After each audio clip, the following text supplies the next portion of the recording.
چل بھائی پڑھ بسم اللہ۔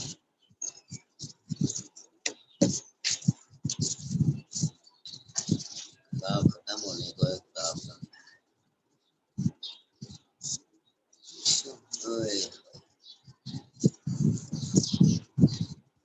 بسم اللہ الرحمن الرحیم۔ 22واں سوال، کیا آپ نے کسی رسالہ میں لکھا ہے کہ آپ صلی اللہ علیہ وسلم کی ولادت کا تذکرہ کنیہ کے جنم اسٹمی کی طرح ہے یا نہیں لکھا؟ جواب، یہ بھی دجال قسم کے اہل بدعت کا ہم پر اور ہمارے اکابرین پر بہتان ہے۔ ہم پہلے یہ بات بیان کر چکے ہیں کہ آپ علیہ السلام کا ذکر خیر نہایت پسندیدہ افضل ترین مستحب ہے۔ پھر کسی مسلمان کے متعلق یہ کیسے خیال کیا جا سکتا ہے کہ وہ آپ کی ولادت شریفہ کے تذکرے کو کفار کے فعل سے تسدید دے؟ معاذ اللہ۔ اہل بدعت نے یہ جھوٹ مولانا گنگوہی قدس اللہ سرہ کی اس عبارت کا غلط مطلب بیان کر کے گڑھا ہے، جسے ہم نے براہین تابعہ کے صفحہ 141 پر نقل کیا ہے۔ خدا کی پناہ کہ حضرت گنگوہی ایسی بات فرمائے۔ آپ رحمہ اللہ کی مراد اس سے کوسوں دور ہے جو اہل بدعت نے آپ کی طرف منسوخ کی ہے، جیسا کہ ابھی ہماری وضاحت سے معلوم ہو جائے گا۔ حقیقت حال پکار اٹھے گی کہ جس نے اس مضمون کی نسبت حضرت گنگوہی علیہ الرحمہ کی طرف کی ہے وہ پرلے درجے کا جھوٹا اور بہتان تراش ہے۔ حضرت گنگوہی نے آپ علیہ السلام کی ولادت کے تذکرے کے وقت قیام کی بحث میں جو کچھ فرمایا اس کا خلاصہ یہ ہے کہ جس شخص کا یہ عقیدہ ہو کہ ولادت شریفہ کے تذکرہ کے وقت آپ کی روح مبارک عالم ارواح سے عالم دنیا کی طرف آتی ہے، وہ شخص مجلس موعود میں آپ علیہ السلام کے نفس ولادت کے وقوع کا یقین رکھتے ہوئے وہ کام کرے جو حقیقی ولادت کے گزشتہ موقع پر کرنا ضروری تھا، تو یہ شخص غلطی پر ہے کہ یا تو ہندوستانی مجوسیوں کی مشابہت اختیار کرتا ہے کہ ان لوگوں کا عقیدہ ہے کہ ان کا معبود یعنی کنیا ہر سال پیدا ہوتا ہے، اور یہ لوگ اس دن وہی کام کرتے ہیں جو کنیا کی ولادت کے وقت کنیا کی حقیقی ولادت کے وقت کیے جاتے ہیں۔ یہ شخص اس معاملے میں روافظ اہل ہند کے مشابہت اختیار کرتا ہے، جو یہ لوگ سیدنا حسین اور ان کے متبعین شہداء کربلا رضی اللہ عنہم اجمعین کی یاد میں کرتے ہیں، اور ان ساری باتوں کی نقل اتارتے ہیں جو عاشورہ کے دن میدان کربلا میں ان حضرات کے ساتھ قولاً اور فعلاً پیش آئے۔ چنانچہ یہ لوگ لاش بناتے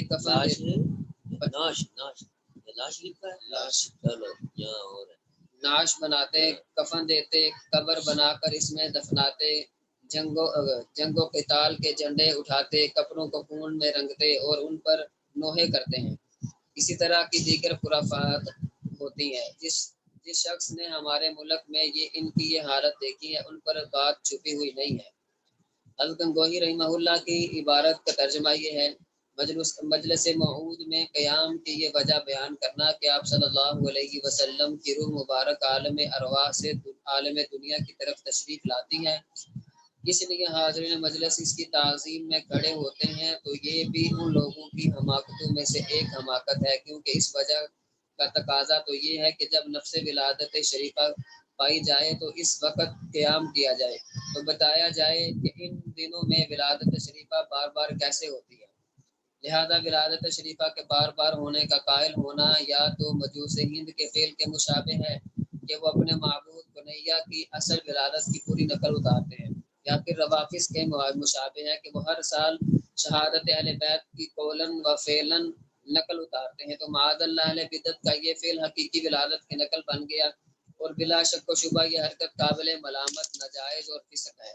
بلکہ ان لوگوں کا یہ طریقہ ان لوگوں کے فعل سے بھی بڑھ گیا کہ وہ تو سال میں ایک ہی مرتبہ کرتے ہیں، اور یہ لوگ ایسی من گڑت خرافات جب دل چاہے کر لیتے ہیں۔ شریعت میں اس کی کوئی مثال نہیں ملتی ایک فرضی معاملے کے ساتھ حقیقت والا برتاؤ کیا جائے، بلکہ ایسا فعل شرعاً حرام ہے۔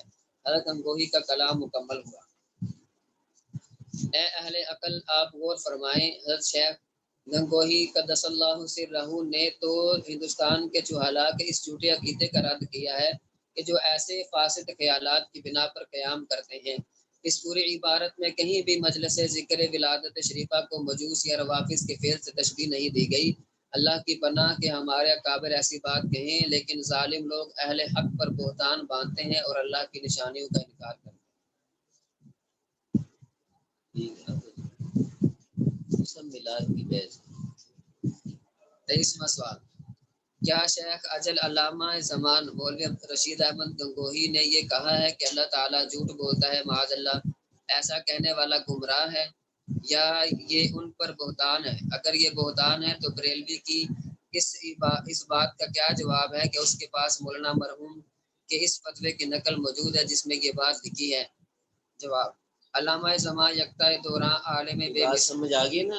دیوبندی بریلوی جب اختلاف میں نے سمجھایا تھا نظام الحرمین کا مسئلہ، یہ وہی مسئلہ جسے کہتے ہیں علامہ زمان یکتا دوران عالم بے مثال شیخ اجل مولانا رشید احمد گنگوہی کی طرف اہل بدعت نے یہ جو بات منسوب کی ہے کہ آپ اللہ تعالیٰ کے جھوٹ بولنے کے قائل تھے، ایسی خرافات بکنے والے کو گمراہ نہ کہتے تھے۔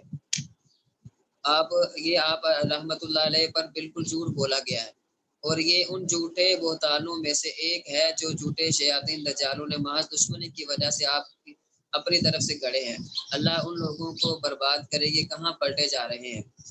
حضرت گنگوہی اس زندقہ اور الہات سے بری ہیں۔ اہل بدعت کی تکذیب، حضرت شیخ قدس سرہ کا اپنا فتویٰ کا اپنا وہ فتویٰ کر رہا ہے جو فتاوی رشیدیہ کے صفحہ 119 پر طبع ہو کر شائع ہو چکا ہے۔ جلد اول جی، یہ فتویٰ عربی میں ہے۔ جلد اول فتاوی رشیدیہ صفحہ 119۔ آج کل تو جلد اول نہیں نا ہے، آج کل پوری ہے، ہاں مکمل ہے نا۔ یہ بات میں نے سمجھائی تھی آپ کو کہ یہ 3 جلدوں میں چھپا ہوا تھا اور 3 جلدیں الگ الگ پہلے چھپی تھی، پھر 3 جلدوں کو الگ الگ ہی رہنے دیا مگر ایک جلد میں کر دیا۔ اور یہ جو اس وقت سیٹنگ کی ہے یہ مولانا سبحان محمود نے کی تھی، دارالعلوم کراچی والوں نے، محمد سعید اینڈ سنز نے جب چھاپا اس کو، پھر اس کو فقہی ابواب کے تحت ترتیب دے دیا، نہیں تو وہ 3 حصے ہی چلتے تھے جسے کہتے ہیں۔ تو وہ جو پہلا حصہ ہے اس کی بات ہو رہی ہے۔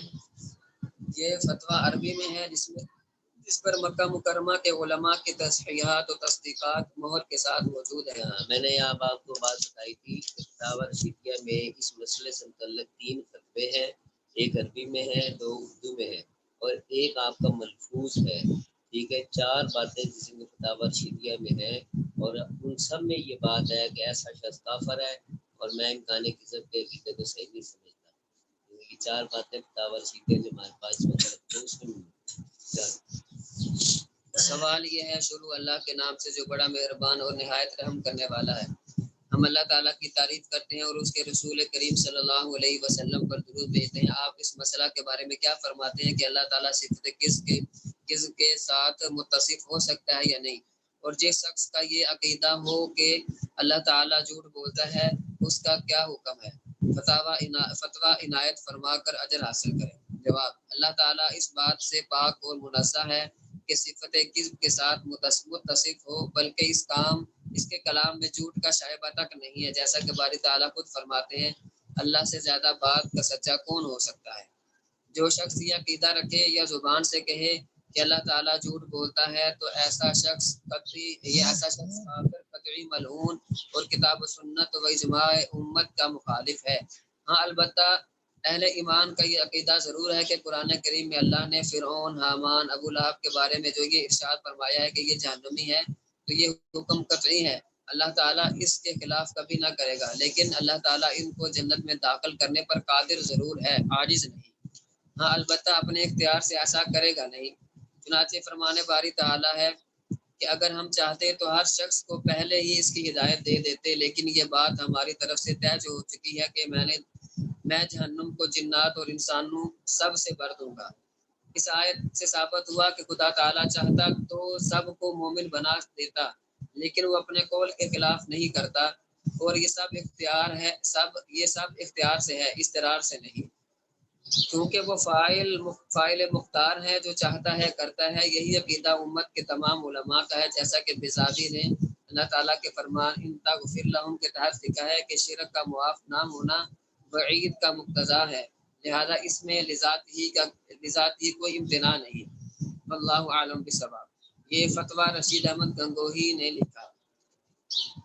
یہ فتاوی رشیدیہ میں بھی اسی طرح ہے. مکہ مکرمہ کے علماء کی تصحیح کا خلاصہ. حمد اسی ذات کے لائق ہے جو اس کا مستحق ہے، مدد اسی کی مدد و توفیق کی ضرورت ہے. علامہ رشید احمد گنگوہی رحمۃ اللہ علیہ کا جواب مذکور حق ہے، اس میں کوئی دوسری رائے نہیں. اللہ تعالیٰ خاتم النبیین صلی اللہ علیہ وسلم پر، آپ کی آل و اصحاب پر رحمت و سلامتی نازل فرمائے. خادم شریعت، اللہ کے لطف و کرم کے امیدوار محمد صالح بن مرحوم صدیق کمال حنفی مفتی مکہ مکرمہ نے یہ چند سطریں لکھنے کا حکم دیا، اور ان سطور کو محمد سعید بن محمد وسیل شافعی مفتی مکہ مکرمہ نے لکھا، جو اللہ تعالیٰ کے کمال درجہ کی عنایات کے امیدوار ہیں. اللہ تعالیٰ انہیں، ان کے والدین، اساتذہ، تمام مسلمانوں کو بخش دے. عطا کرنے والی ذات سے مغفرت کا طلبگار محمد عابد بن شیخ حسین مرحوم مفتی مالکیہ مکہ مکرمہ. صلاۃ و سلام کے بعد عرض ہے کہ علامہ رشید احمد گنگوہی نے جو جواب دیا ہے یہ کافی و قابل اعتماد ہے. یہ ایسا حق جواب ہے جس میں دوسری رائے نہیں. یہ لکھا خلف بن ابراہیم حنبلی خادم افتاء مکہ مکرمہ نے. باقی بریلوی کا یہ کہنا کہ اس کے پاس مولانا مرحوم کے فتوے کی فوٹو ہے جس میں ایسا لکھا ہوا ہے، تو اس کا جواب یہ ہے اس شخص نے حضرت شیخ قدس اللہ سرہ پر بہتان باندھنے کے لیے جھوٹ اپنی طرف سے گڑھا ہے، اور اس طرح کے جھوٹ اور جال سازی اس کے لیے بہت آسان ہے، کیونکہ ان کاموں میں استادوں کا بھی استاد ہے. زمانے کے لوگ اس کے چیلے لگتے ہیں، اور اس لیے کلام میں رد و بدل، دھوکہ، غجل و مکر اس کی عادت ہے. اکثر مہرے بنا لیتا ہے، اور مسیح قادیانی سے کچھ کم نہیں. اس لیے مرزا غلام احمد قادیانی نے علی الاعلان رسالت کا دعویٰ کیا تھا، اور یہ مجددیت کے پردے میں چھپ کر علماء امت کی تکفیر کرتا ہے. جس طرح محمد بن عبد الوہاب کے متبعین وہابی لوگ امت کی تکفیر کیا کرتے تھے، اللہ تعالیٰ اس کو بھی انہی کی طرح رسوا کرے. 24واں سوال. کیا آپ کا یہ عقیدہ ہے کہ اللہ تعالیٰ کے کسی کلام میں وقوع کذب ممکن ہے؟ یہ بتائیں کہ اصل بات کیا ہے. اسی کی وضاحت ہے پہلے والی. جواب. ہمارا اور ہمارے مشائخ کا یہ ایمان و یقین ہے کہ جو کلام بھی اللہ تعالیٰ سے صادر ہوا یا آئندہ ہوگا وہ یقینی طور پر سچا اور واقع کے مطابق ہے. اللہ تعالیٰ کے کسی کلام میں جھوٹ یا خلاف واقعہ ہونے کا شائبہ اور وہم ہرگز نہیں. جس شخص کا عقیدہ اس کے برعکس ہو یا وہ خدا کے کلام میں ذرہ برابر جھوٹ کے وہم کا قائل ہو تو وہ کافر، ملحد اور زندیق ہے. ایسے شخص میں ایمان کا ذرہ بھی نہیں. 25واں سوال. یہ بھی وہی ہے، اسی سے متعلق یہ امکان کذب سے. کیا آپ نے اپنی کسی کتاب میں یہ بات لکھی ہے کہ بعض اشاعرہ امکان کذب کے قائل ہیں؟ اگر لکھی ہے تو اس سے مراد کیا ہے؟ اور کیا آپ کے پاس کس نظریے پر معتبر علماء کی تصریحات ہیں؟ ہمیں صحیح صورتحال سے آگاہ کریں. جواب. اصل بات یہ ہے کہ اس مسئلے میں ہمارے اور ہندی منطقیوں اور بدعتیوں کے درمیان اختلاف ہوا کہ اللہ تعالیٰ نے جو وعدہ فرمایا یا خبر دی یا ارادہ ہندی منطقیوں سے کون مراد ہے؟ فضل خیر آبادی اور اس کی پارٹی. یہ منطقی لوگ مشہور تھے، اس لیے ان کو الگ بیان کیا، اور یہ احمد رضا پارٹی کو الگ بیان کیا. چنانچہ ان لوگوں کا نظریہ یہ ہے کہ ان باتوں کا خلاف اس کی قدرت قدیمہ سے خارج اور عقلاً محال ہے. ان کا اللہ تعالیٰ کی قدرت کے تحت ہونا ممکن ہی نہیں، اور اللہ تعالیٰ پر واجب ہے کہ وعدہ، خبر اور ارادہ اور علم کے مطابق کرے. جبکہ ہم یہ کہتے ہیں کہ اس طرح کے فعال یقیناً قدرت میں داخل ہیں. البتہ اہل سنت والجماعت، عشائرہ اور ماتریدیہ یہ سب کے نزدیک ان کا وقوع جائز نہیں. ماتریدیہ کے نزدیک شرعاً و عقلاً جائز نہیں، اور عشائرہ کے نزدیک فقط شرعاً جائز نہیں. تو اہل بدعت نے ہم پر یہ اعتراض کیا کہ ان امور کا تحت القدرت ہونا جائز ہو تو کذب کا امکان لازم آتا ہے، اور وہ یقیناً تحت القدرت نہیں بلکہ ذاتاً محال ہے. تو ہم نے ان کو علماء کلام کے ذکر کردہ چند جوابات دیے. ان میں سے ایک یہ تھا کہ اگر وعدہ و خبر و وغیرہ کا خلاف تحت قدرت ماننے سے امکان کذب تسلیم بھی کر لیا جائے تو وہ بھی ذات محال نہیں بلکہ صفا اور ظلم کی طرح ذاتاً تحت قدرت ہے، البتہ عقلاً و شرعاً یا صرف شرعاً ممتنع ہے، جیسا کہ بہت سارے علماء اس کی تصریح کر چکے ہیں. جب انہوں نے یہ جوابات دیکھے تو ملک میں فساد پھیلانے کے لیے ہماری طرف یہ نظریہ منسوخ کر دیا کہ جناب باری تعالیٰ کی طرف نقص کی نسبت کو جائز سمجھتے ہیں۔ ان لوگوں نے عوام کو متنفر کرنے اور لوگوں میں شہرت پا کر اپنا مقصود حاصل کرنے کے لیے یہ بات جہالا اور کم عقلوں میں مشہور کر دی۔ بہتان تراشی کی انتہا یہاں تک پہنچ گئی کہ اللہ تعالیٰ کا خوف کیے بغیر اپنی طرف سے فعلیت کذب کا فوٹو بنا دیا۔ جب اہل ہند کو ان کی مکاریوں کا پتہ چلا تو انہوں نے حرمین کے علماء سے رابطہ کیا، کیونکہ انہیں معلوم تھا کہ علماء حرمین اہل بدعت کی خباثت سے اور ہمارے علماء کے اقوال کی حقیقت سے بے خبر ہیں۔ اس نظریے میں ہماری اور ان کی مثال اہل سنت والجماعت اور معتزلہ کی سی ہے کہ معتزلہ نے گنہگار کو ثواب اور فرمانبردار کو سزا دینا قدرت قدیمہ سے خارج قرار دیا۔ ذات باری تعالیٰ پہ عدل کو واجب ٹھہرا کر اپنا نام اصحاب عدل و تنزیہ رکھا۔ علماء اہل سنت والجماعت کی طرف ظلم و ستم اور حق کو مسخ کرنے کی نسبت کر دی۔ جس طرح متقدمین علماء اہل سنت والجماعت نے معتزلہ کی جہالت کی پرواہ کیے بغیر ظلم مذکور میں حق تعالیٰ کی طرف عجز کی نسبت کو جائز نہیں سمجھا، بلکہ قدرت قدیمہ کے حق کو عام کہہ کر ذات کاملہ سے نقائص کا ازالہ اور جناب باری تعالیٰ کے کمال تقدیس و تنزیہ کو یوں کہہ کر بیان کیا کہ نیک لوگوں کے لیے عذاب اور گناہ گاروں کے لیے ثواب کو تحت قدرت باری تعالیٰ ماننے سے نقص کا گمان کرنا محض فلسفہ شنیعہ کی حماقت ہے۔ اسی طرح ہم نے بھی ان لوگوں کو جواب دیا کہ وعدہ خبر اور صدق وعدہ کے خلاف کو صرف تحت قدرت ماننے سے، جبکہ یہ شرعن و عقلاً و شرعن یا عقلاً و شرعن دونوں طرح سے ممتنع الوقوع ہے، نقص کا گمان کرنا منطق و فلسفہ کی بلا اور تمہاری جہالت کا نتیجہ ہے۔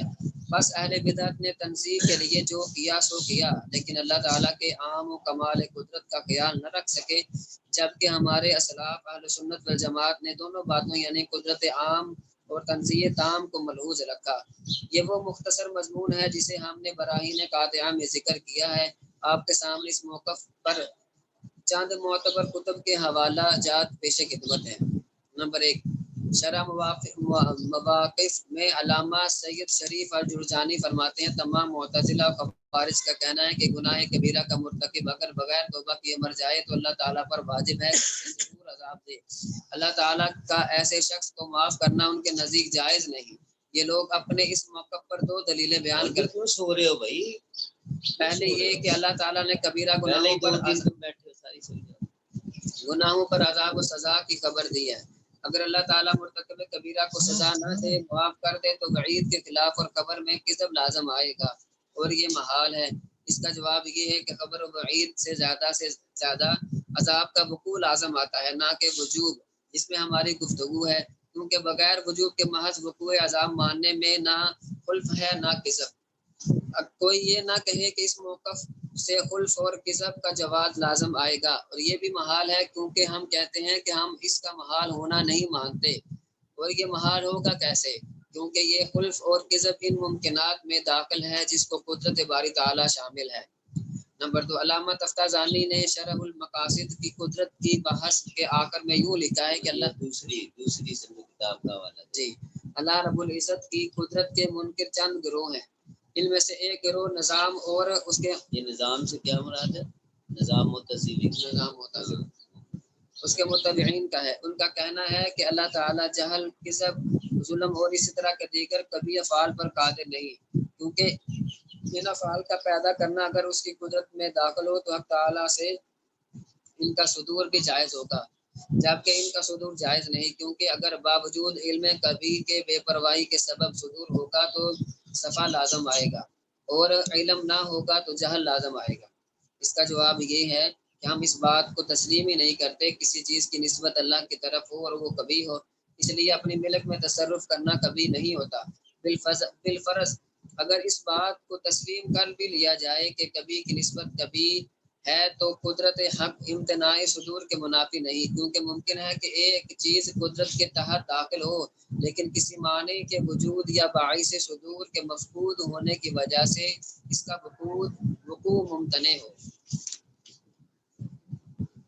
نمبر 3، مسایرہ اور اس کی شرح مسامرہ میں علامہ ابن حمام حنفی اور ان کے شاگرد علامہ ابن شریف مقدسی شافعی فرماتے ہیں کہ صاحب العمدہ نے کہا ہے کہ اللہ تعالیٰ کے بارے میں یوں نہیں کہہ سکتے کہ وہ ظلم، صفا اور کذب پر قادر ہے، کیونکہ محال چیزیں قدرت کے تحت داخل نہیں ہوتی، یعنی قدرت کا تعلق ان چیزوں کے ساتھ جوڑنا صحیح نہیں ہے۔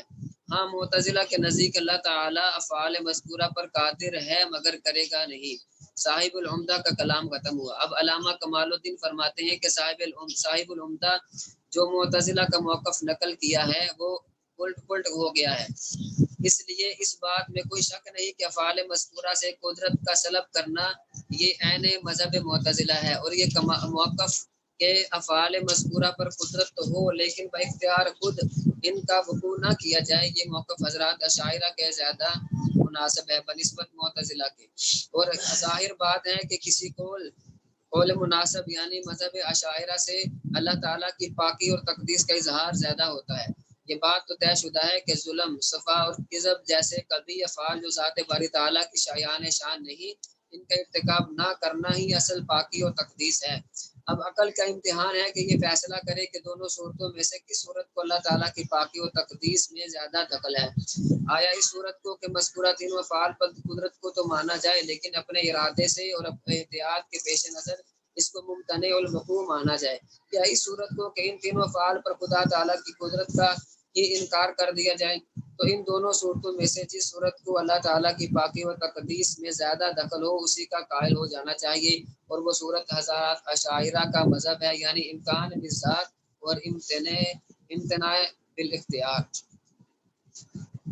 نمبر 4، علامہ دوانی کی شرح عقائد عزتیہ کے حاشیہ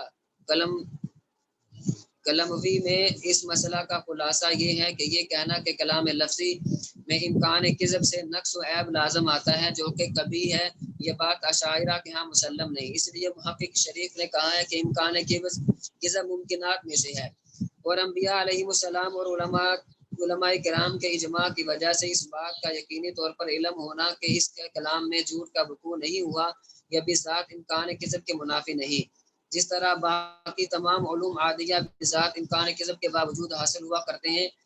یہ تصریح امام رازی کے قول کے خلاف نہیں۔ نمبر 5، فتح القدیر کے مصنف امام ابن الحمام نے تحریر الاصول میں اور ابن امیر الحاج نے اس کی شرح میں جو کچھ لکھا ہے اس کا خلاصہ یہ ہے کہ جب یہ بات واضح ہو گئی کہ جن افعال میں نقص پایا جاتا ہے وہ اللہ تعالیٰ کے لیے محال ہیں، تو یہ بھی ثابت ہوا کہ اللہ تعالیٰ کا کذب وغیرہ کے ساتھ متصف ہونا یقیناً محال ہے، کیونکہ اگر اللہ تعالیٰ کا صفات قبیحہ سے متصف ہونا محال نہ ہو تو خدا کے وعدہ اور اس کی خبر پر اعتماد نہ رہے گا، اور نبوت کی صداقت یقینی نہ رہے گی، اور اشاعرہ کے نزدیک اللہ تعالیٰ کا کسی کبیر فعل کے ساتھ متصف نہ ہونا باقی مخلوق کی طرح عقلاً محال نہیں، چنانچہ تمام علوم جن کے متعلق یقین ہے کہ ایک نقیض کا وقوع ہے وہاں دوسری نقیض بھی ذات ایسی محال نہیں، اس کا وقوع ہو ہی نہیں سکے، جیسے مکہ اور بغداد کا وجود ہونا یقینی ہے مگر ان کا موجود نہ ہونا عقلاً محال نہیں ہے، ایسی صورت میں امکان کذب کے سبب اعتماد کا اٹھ جانا لازم نہیں آئے گا، اس کی وجہ یہ ہے کہ کسی شخص کے وجود کو عقلاً مان لینے سے اس کے عدم پر یقین لازم نہیں آتا، کیونکہ جہاں نقیضین میں سے ایک نقیض کا وقوع ہو وہاں دوسری نقیض کا وقوع ماننا محال ذاتی نہیں ہے۔ یہی اختلاف جاری ہے اہل سنت اور معتزلہ کے درمیان۔ محال اور امکان عقلی کے ہر نقیض میں واقع ہونے میں کہ حق تعالیٰ کو ان پر قدرت ہی نہیں ہے یا اس کی نقیض ہے، یعنی اللہ تعالیٰ کو قدرت حاصل ہے مگر اس کا یقین ہے کہ حق تعالیٰ ایسا کرے گا نہیں، یعنی اس نقیض کے عدم کا یقین ہے۔ اور اشاعرہ کا جو مذہب ہم نے بیان کیا ایسا ہی قاضی عز الدین نے شرح مختصر الاصول میں اور اصحاب حواشی نے حاشیہ پر، اور اسی قسم کا مضمون شرح المقاصد اور چلبی کے حواشی مواقف وغیرہ میں موجود ہے۔ ایسی ہی وضاحت علامہ کوسجی نے تجرید کی شرح میں اور کونوی وغیرہ نے کی ہے۔ ہم نے اس کے دلائل کو ذکر نہیں کیا تاکہ بات لمبی نہ ہو، ہدایت اور رہنمائی صرف خدا تعالیٰ ہی کے قبضے قدرت میں ہے۔ بس یہ ایک رہ گیا نظریوں کے بارے میں، یہ اگلی جمعرات کو پڑھیں گے۔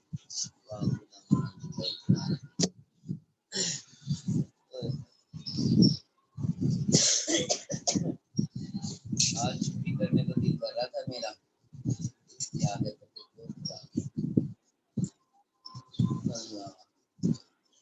ایک رہ گیا ہے مرزائیوں کے بارے میں، بس وہ بھی تمہیں پتہ ہی ہے سارا.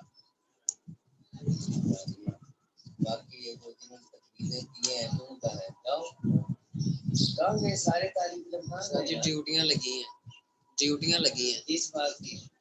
سر جی. وہ آخری جو سبق ہوگا ہفتے کا، اچھا تو لڑکوں کو دعوت ناموں کا اچھا اچھا اور صفائی وغیرہ یہ انتظامات وغیرہ. صحیح. جلسہ جلسہ ہے جلسہ.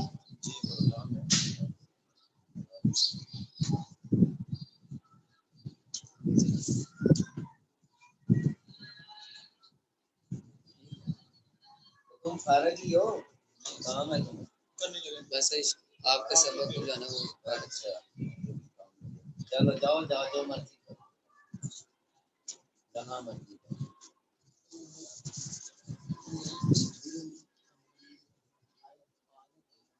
ان کا نہیں پڑھنا سبق خالد صاحب کا ہے؟ نہیں ہونا چاہیے. وہ مفتی نعمان صاحب کا فرما رہے تھے نہیں ہوگا. کسی کا نہیں. اچھا ایک کتاب آئی ہے